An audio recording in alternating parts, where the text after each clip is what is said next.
case Festschrift. So I now hand over to Rudolf Muhs. Please give him a warm welcome.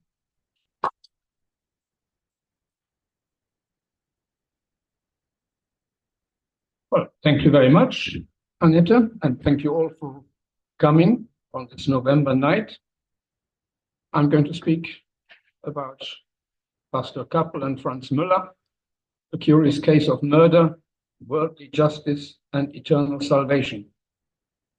It is not known whether Franz Müller ever set foot in this church, but the man who last talked to him seconds before he was hanged on the 14th of November 1864 served as the minister of St. George's Deutsche Lutherische Kirche for 39 years. Attending Müller's execution was presumably a one-off for Pastor Cappel and will have stayed with him for the rest of his life.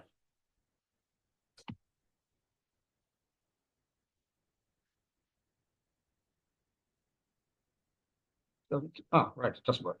Right, there we go.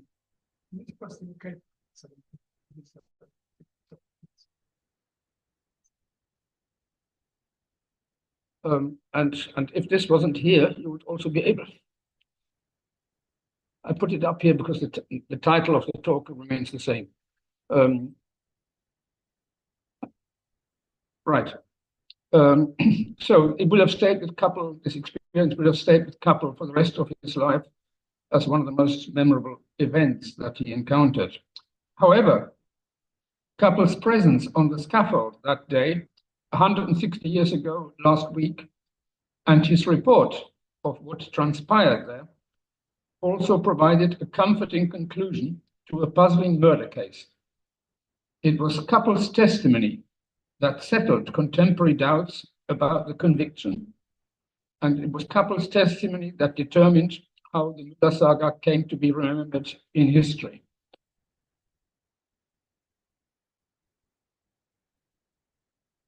Well, there you go. It's a Cappel on the left, and this is from a contemporary fly sheet, obviously not realistic. The scene, confession and execution of F. Müller, minus umlauts. So it was Cappel's testimony, I said, that settled contemporary doubts about the conviction and determined how the Müller saga came to be remembered in history.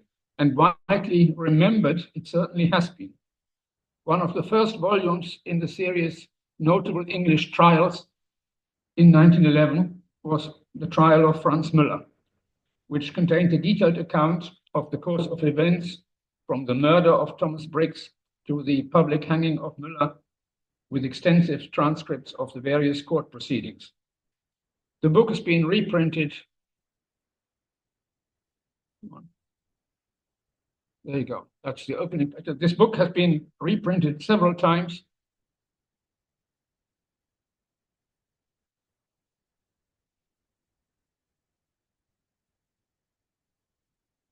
And the documentary has been reprinted several times, and now the original transcripts of the Old Bailey proceedings are available online as well. That's the image on the right. More recently, the growing fascination with, in inverted commas, true crime in popular culture has given the Müller case renewed attention from both historians, fiction writers, and documentary makers. Kate Colquhoun's sensational account of Britain's first railway murder, published in 2011, has gone through a number of editions and translations: paperback edition, Danish translation, American edition, and American paperback edition. It has attracted widespread and favorable reviews. And the Mail Online, in The Guardian. James Gardner's more recent account, 2013, sold less well, but also contributed to the subsequent wave of more or less professional documentaries.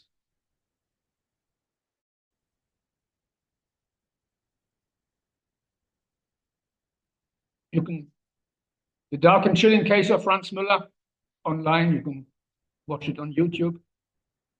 There's another one, the first railway murder.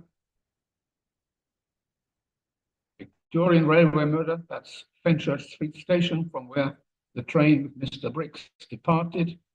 And finally, there is the BBC documentary, The Murder on the Victorian Railway, which is largely based on Kate Colquhoun's book. It was rebroadcast earlier this year and therefore is still available on iPlayer, but also, like the others as well, on YouTube, so you can watch it at home. At this point, however, I would like to show you a little if this works.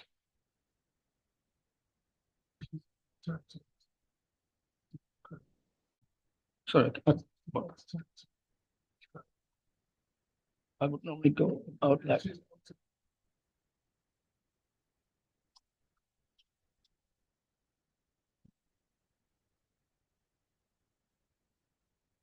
Where do you want to go?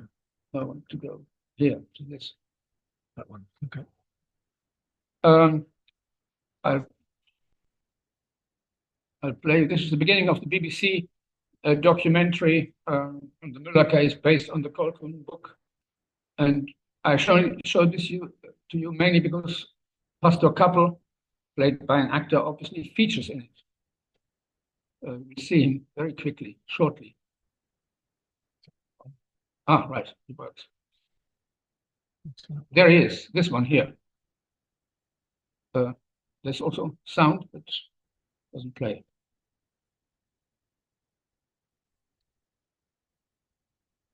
Try again.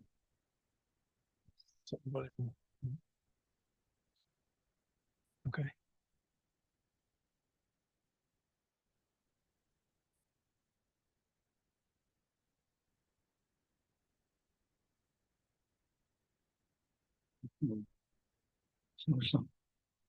It's probably playing for everybody else, but not for us.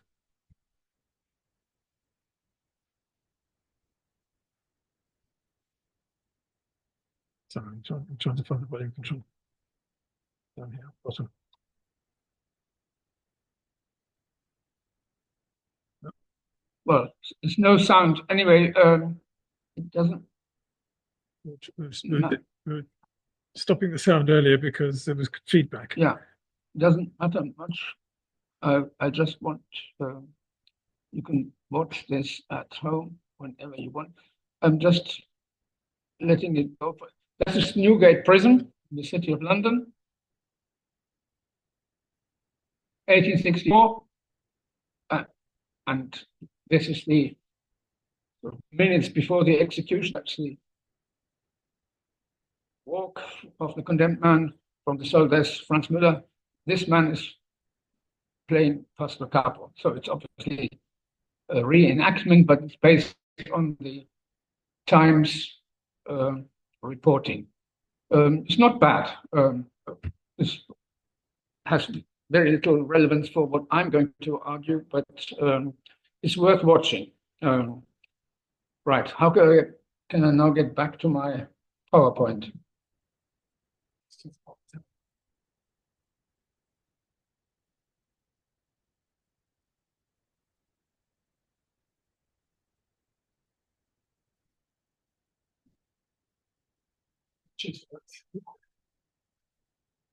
Ah. Yeah, that's it. Right. Okay. So have a look at that or any of the others. But this is definitely the best one, the one that introduces you to the actual case, but obviously gets wrong what I'm going to focus on, as you will see. This renewed fascination with the Müller case prompted the Museum of London in 2015 to retrieve his death mask from storage and put it on public display. There it is. All this attention is, of course, nothing compared to the unprecedented obsession of the Victorian public with the case. fed both by the novelty and the brutality of the crime, and the protracted hunt for a suspect. A 69-year-old bank clerk, Thomas Briggs, had been assaulted and robbed in a first-class carriage on the North London Railway from Fenchurch Street to Hackney on the 7th of July, 1864. Left for dead by the side of the track, he subsequently died. The police at first had very little to go by in their search for the perpetrator, but when a £300 reward for information was offered several days later, the Hackney cabman John Matthews came forward and named an acquaintance of his, a young German-born tailor called Franz Müller, as a suspect.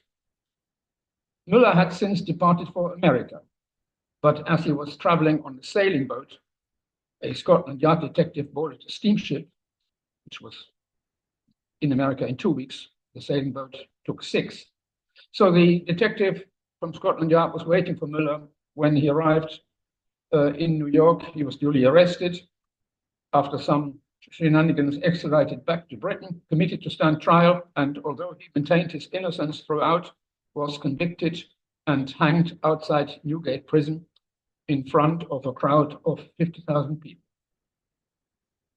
From the beginning, every development in the case had been avidly reported in newspapers and illustrated weeklies, resulting in a veritable feeding frenzy. This is the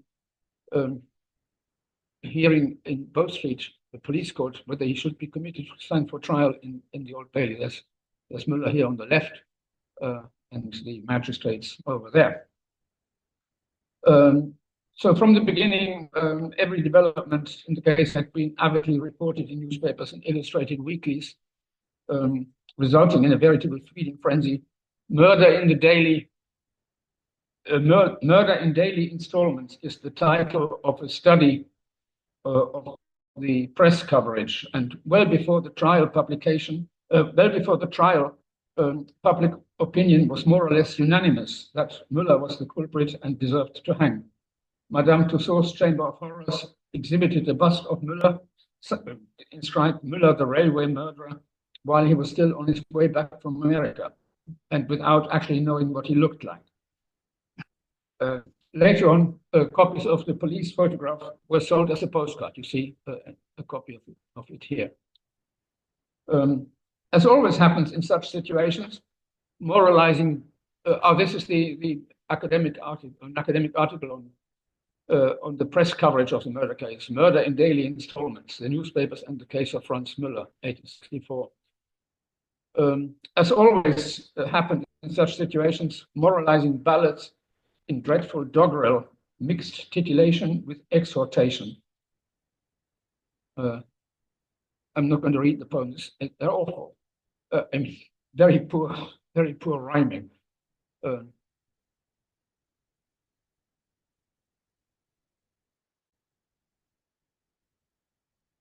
As always happened, so moralizing ballads in dreadful doggerel, mixed titillation with exhortation. But more surprising is the deep impact that the Müller case left on public culture. For instance, how the first murder on the British Railway led to transatlantic chase and a sausage eating contest. You can already immediately imagine what that might be about. Or here, the expression of being Müllered is attributed to the case Franz Müller, first murder on the British train, and the origin of being Müllered. And most importantly, the bloody origins of the modern bowler hat. The hat issue played a crucial role in the conviction of Franz Müller, because the evidence that was presented at trial was entirely circumstantial, and he protested his innocence throughout. The circumstantial evidence eventually or ultimately hinged on the question whether a hat that he wore in New York was the same hat that Mr. Briggs had worn when he was killed, although it had been altered.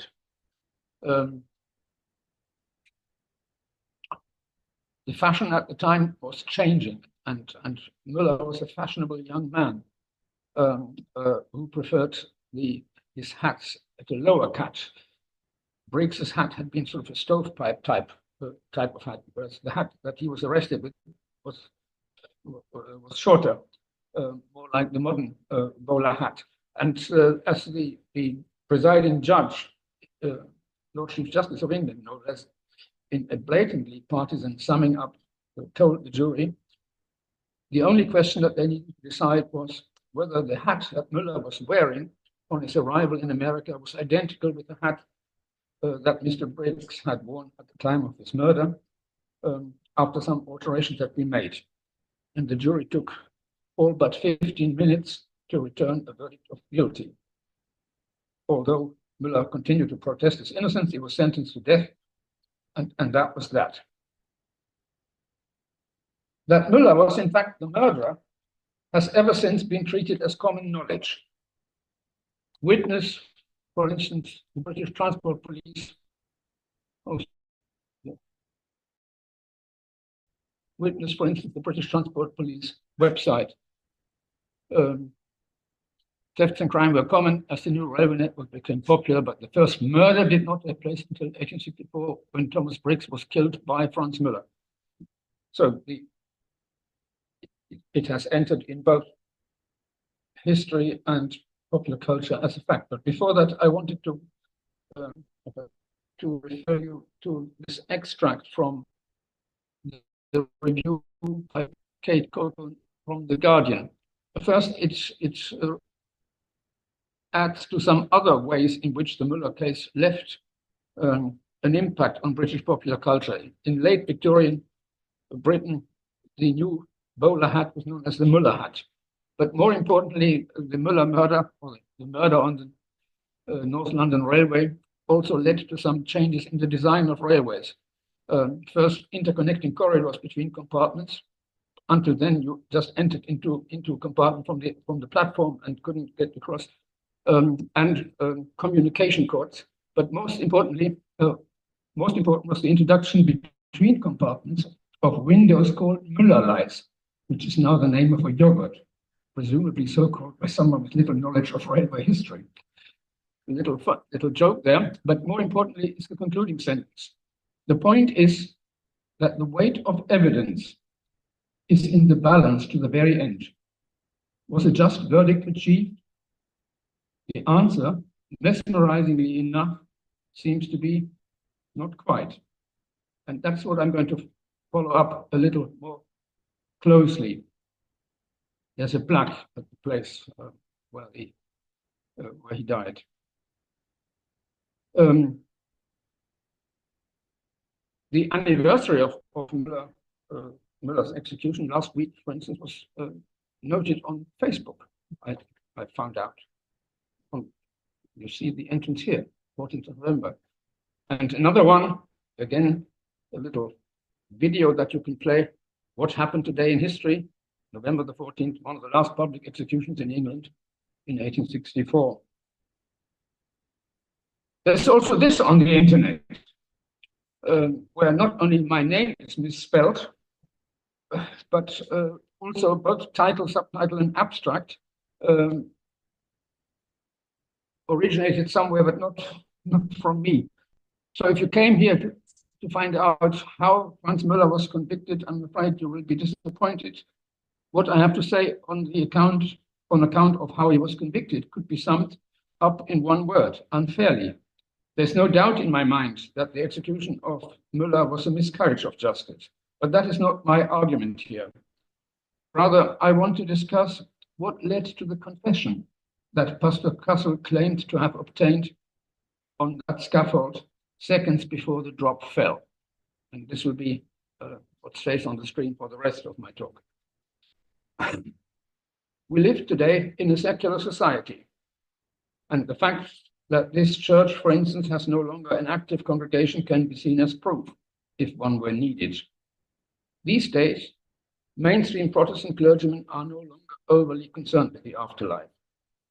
But it's important to recognize that their Victorian forebears were. In fact, saving souls was their core business. But before Cappel appeared on the scene trying to save Müller's soul, the German community in London launched a massive campaign trying to save his life. A legal protection society was founded, a charitable institution which collected money to pay for defense.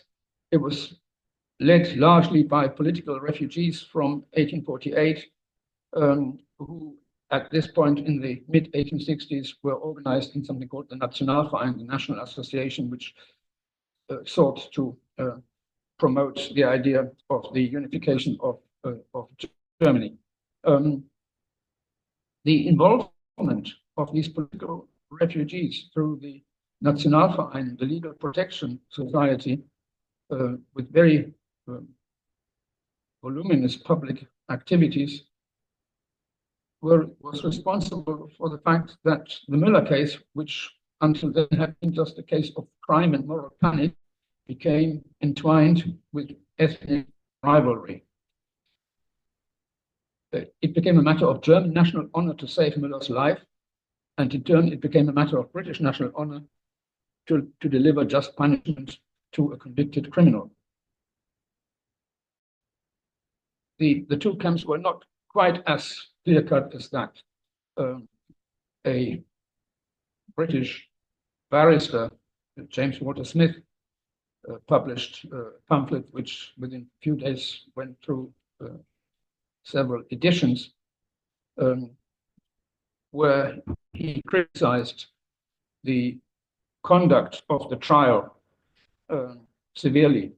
Title of the pamphlet is, "Has Müller been tried? What appeared? What did not appear? And what was laughed out of court?" So lots of evidence was not admitted. Müller was not allowed to take the stand in his own defense and various other things. In any event, the atmosphere of hostility, the nationally charged hostility in this case, was connected to the issue of Schleswig-Holstein. The Schleswig-Holstein crisis in the spring of 1864, where the British public had almost unanimously taken the side of Denmark, and the military intervention by the German Confederation, led by Prussia and Austria, had resulted in a diplomatic humiliation for the British government, which was trying to achieve mediation.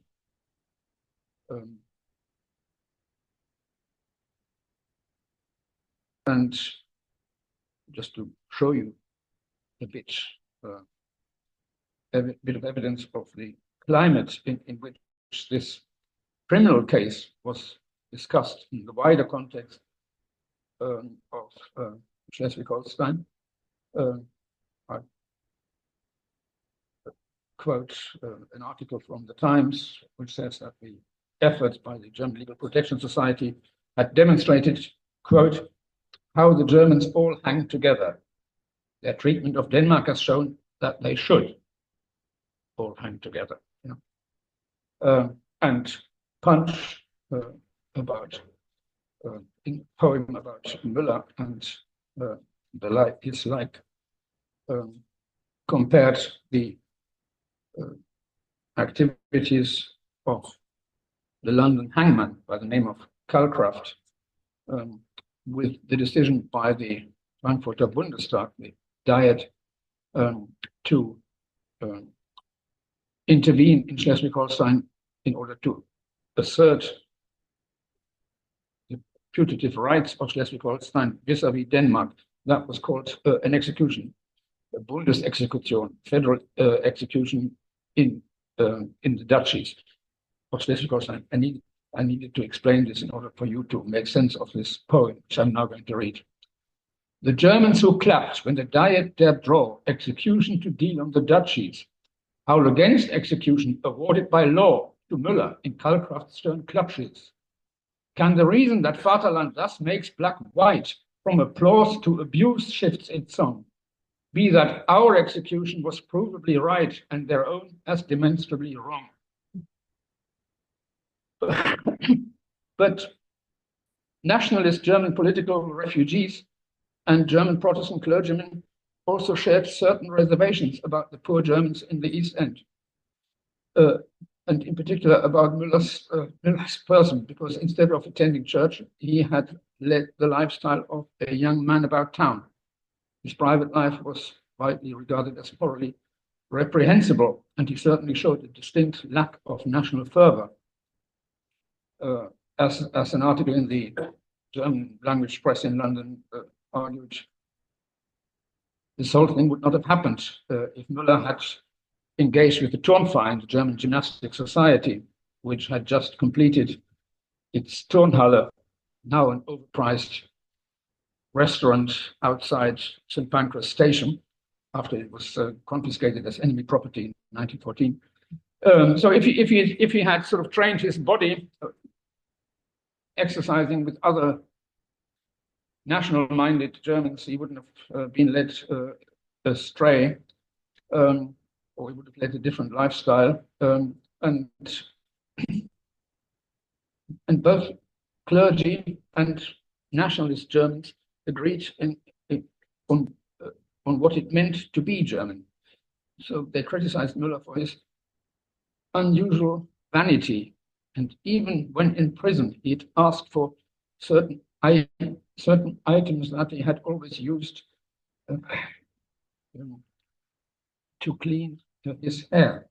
I mean, his collar and cravat were always very carefully arranged, even in Newgate.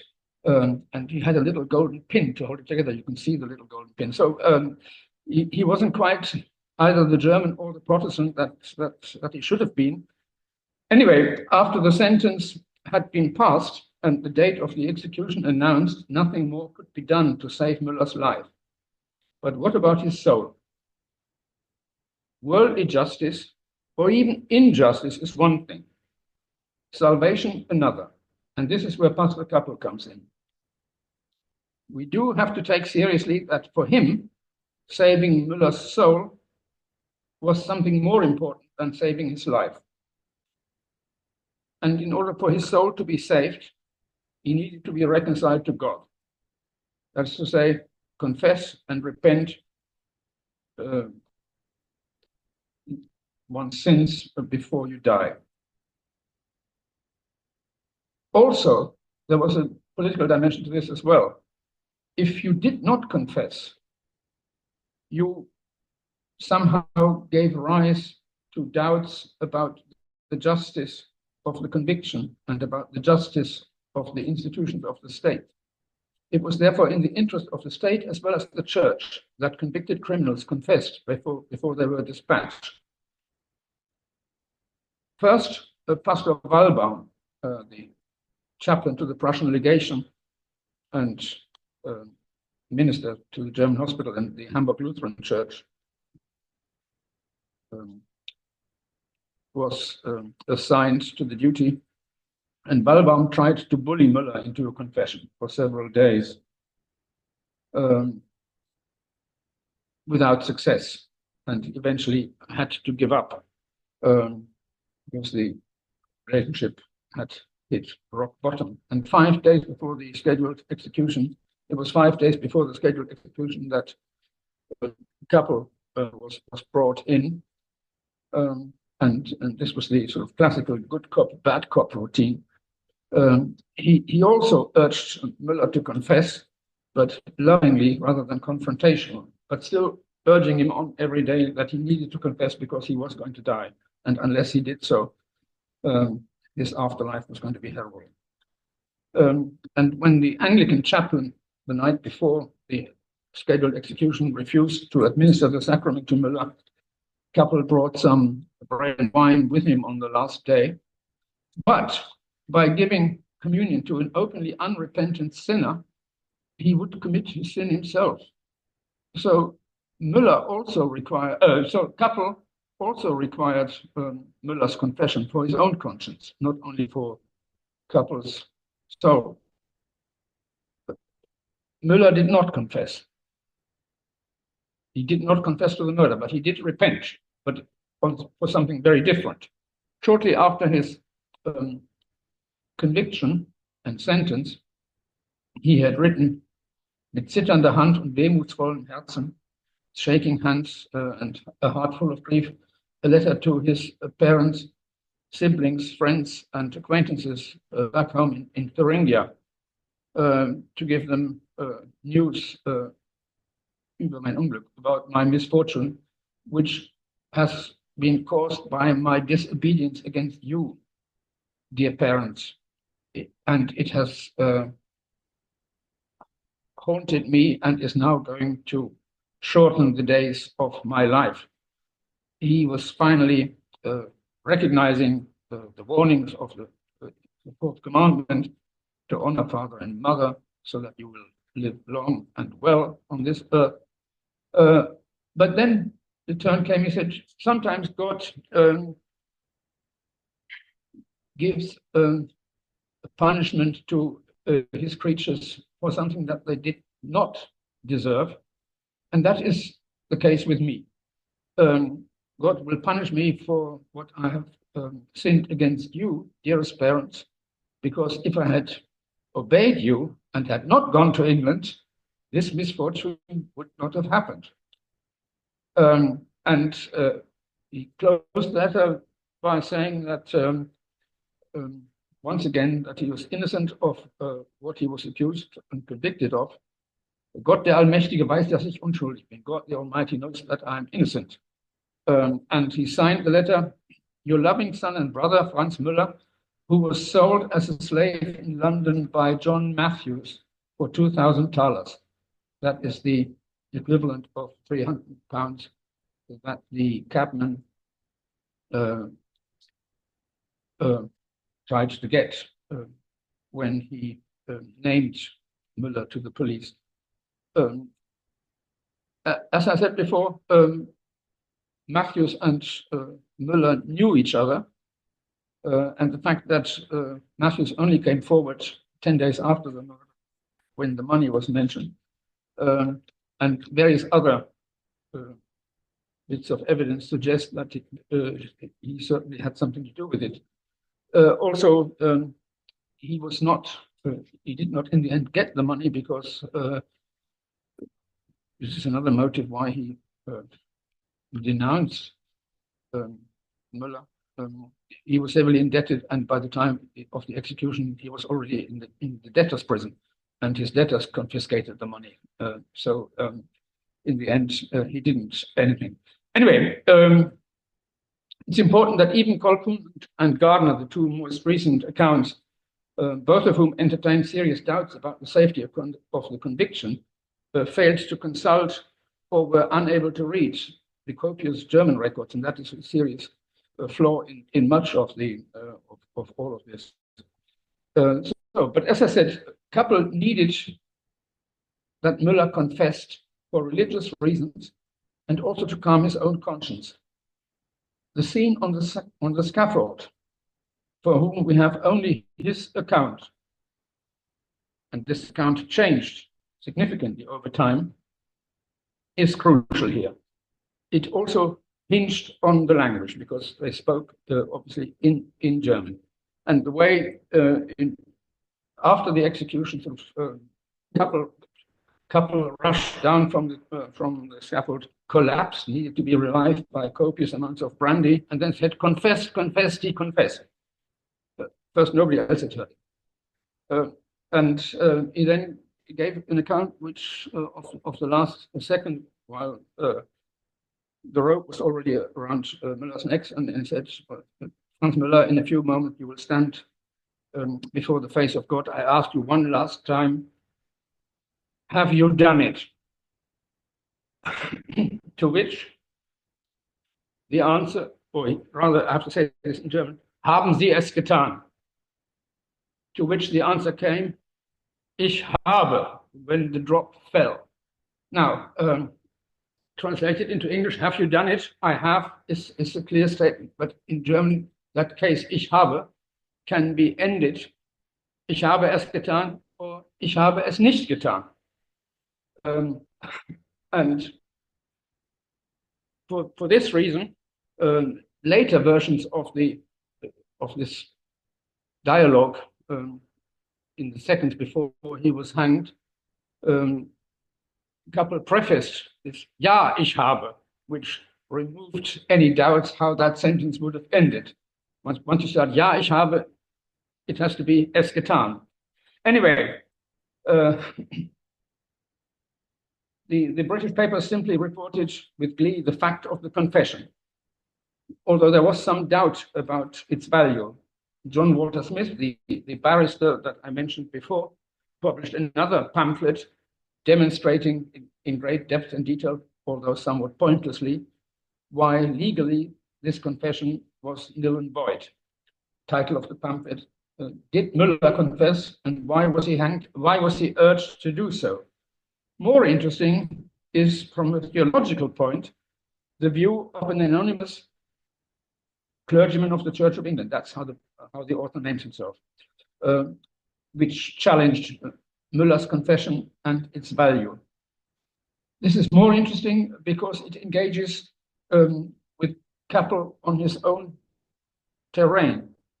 He says the scene on the scaffold demonstrates rather Cappel's skill than the delinquent's repentance.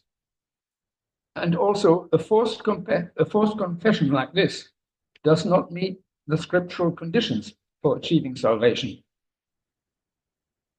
By contrast to the thief on the cross, who confessed freely his sins to Jesus, Müller showed no repentance, in spite of being urged for weeks to do so. To confess in the face of God what you have concealed from men is an infringement of scriptural commandments. Müller had denied his guilt until then, and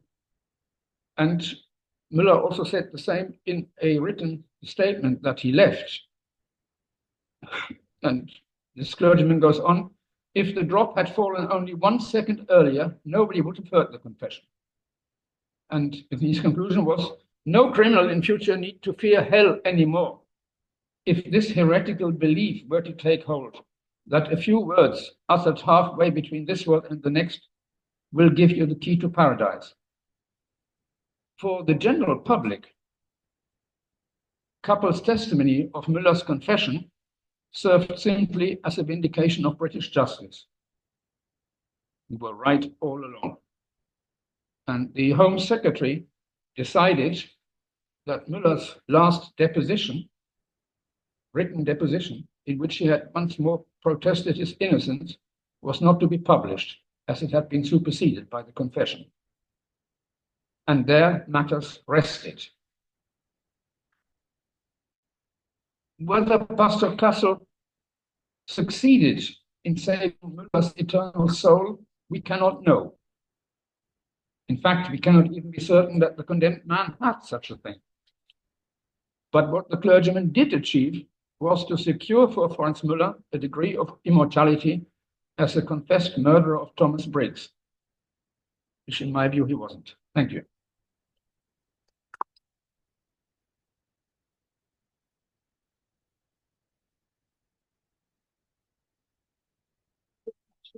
For fascinating talk and bringing a different perspective on a lot of the information that we do read and hear about the murder, but also to bring a different perspective maybe on Pastor Louis Cappel, who in many ways, as part of this church, is always considered as the person who brought a lot of progress, a lot of stability, a lot of peace into the congregation. So it's a very interesting way of rethinking the role of a clergy, in particular into wider society, and particularly straight as far as the justice system. Yeah, well, I mean, it's an unenviable situation to be put in, but I think instead of sort of, well, we have to see that, I mean, that he tried to do what he saw to be his duty, to ensure that this man's soul was saved, which, after all, whether you like it or not, is what they're supposed to do. And so I would not hold that against him in any way. All I'm saying is that this so-called confession has to be understood in the context of religious conviction and not in the context of criminal evidence. That's the point. Any questions, please? For comments. Yes. The evidence in yourself, you said circumstantial evidence that Can you repeat the question? Yes, the question was the question about the evidence. I did not go into that in detail because it's been much raked over by all the accounts that you can read, both printed and online. There was nothing that linked him directly to the scene of the crime. He did have some items on him and pawned them that came from Müller's, from Mr. Briggs's possession, but he had an explanation for that, and he had never made a secret out of this. He had announced many days before that he would go to America to visit his sister and to see whether he could make a living in America. He had not fled London immediately after. He was very surprised. The police even said that when the police met him in New York, said, how can I help you? And everybody's commented on his amicable personality. Some of the evidence against him, some of the evidence in his defense was not admitted because, as I briefly mentioned, he was a lively young man, and he had an English girlfriend who also served as a part-time prostitute, and her landlady in Camberwell, which is a long way away from the scene, gave him an alibi, saying that, it was clear he had gone on the day he had gone to Camberwell to see his girlfriend. The landlady said he had only left the house at 9:30, so from Camberwell to the scene where the murder occurred, it would have been impossible. But that evidence was inadmissible because she kept a disorderly house, and various other things. So basically, it hinged on his hat. Hence, the book by Kay Colquhoun named Mr. Briggs's hat. So in my view, the evidence is not. And first, the climate, the public hysteria about the case. First, about the murder as such, and that was at the time largely discussed at first in terms of class. That a city gentleman would be murdered in a first-class carriage. They always point on the first-class carriage. That's sort of the lower orders do these things, but also it had not been a robbery. His money and other valuables were still. He still had on him. It then became more agitated when it developed into a case of English assertiveness against Germans challenging the legal procedure. But all of that and the blatantly partisan conduct of the trial. I mean, to consider whether somebody is guilty to die, which should take more than 15 minutes. So the case was in the minds of the jury was settled before they had heard the evidence, and most of the evidence was not heard. The Legal Protection Society subsequently produced a long dossier with evidence which had not been heard or not admitted. So the conviction I don't know, and it's impossible for anyone to decide or say with certainty whether Müller did it or not. But what is certain is that the conviction was unsafe.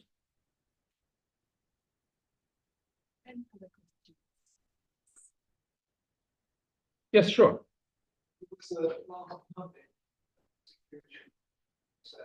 Not quite. There were two more, but sorry. The question was whether this was the last public hanging.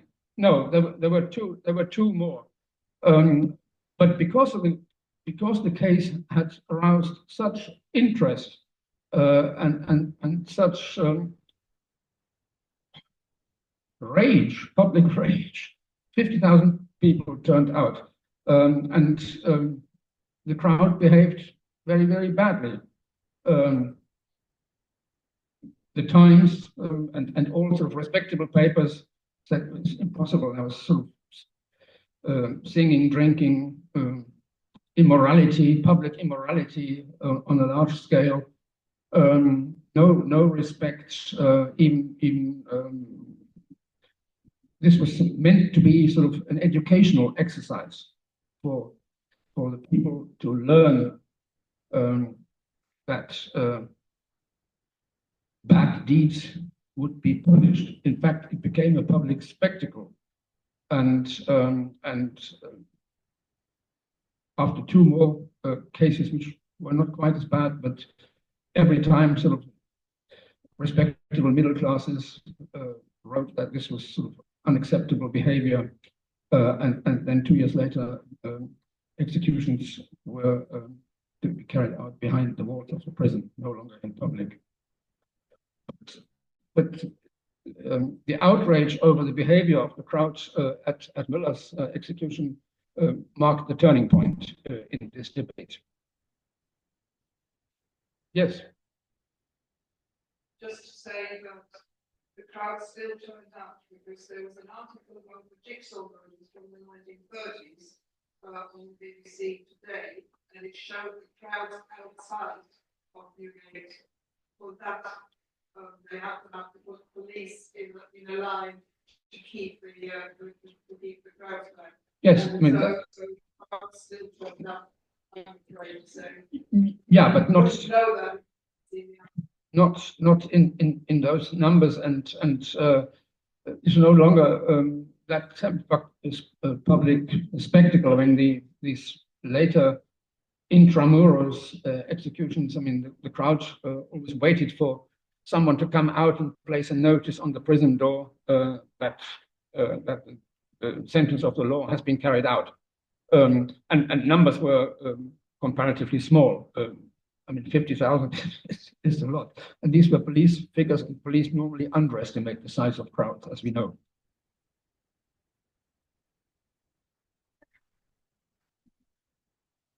Not that I know. Sorry. Did Cappel attend any other executions? Not that I know. I mean, it was he was only called because this was a man who spoke German, or who was German by origin. And who had fallen out with his first German-speaking chaplain, Pastor Wallbaum. I mean, there must have been over time other German people who committed capital offences, and I've come across some, but I'm not aware that that Cappel did, and that's why I said in my opening remarks it was probably a one-off for him, and certainly not something that you will never forget. B, something that is unpleasant, even if you think you are actually doing this man a favor by saving his soul from eternal damnation. Are there any questions online? There was one comment that says, thank you, very interesting. Thank you. I think what we'll do is conclude this part, and I hope you can stay for Yeah. drinks, and we can continue the discussion in the Sure. next meeting. Sure. So, Well, thank you very much for coming out on a cold evening in November, and I hope you enjoyed it. And do have a look at the documentary, which, I mean, most coverage just takes the confession as proof that this is what's happened, and therefore it settles any doubt. But the question of why it was so important for the clergyman to obtain a confession, and how it has no bearing on the substance of the case. He may have done it. I have no idea. I mean, I doubt it, but I can't. Nobody can produce any proof otherwise. But the important thing is that the confession originated not out of a decision of Müller's, but out of the particular interaction between clergyman and condemned man in that situation, and that to do his job and to pacify his own conscience, he needed to get that confession. thank you very much. So can we go on to show? Thank you. Lovely. And just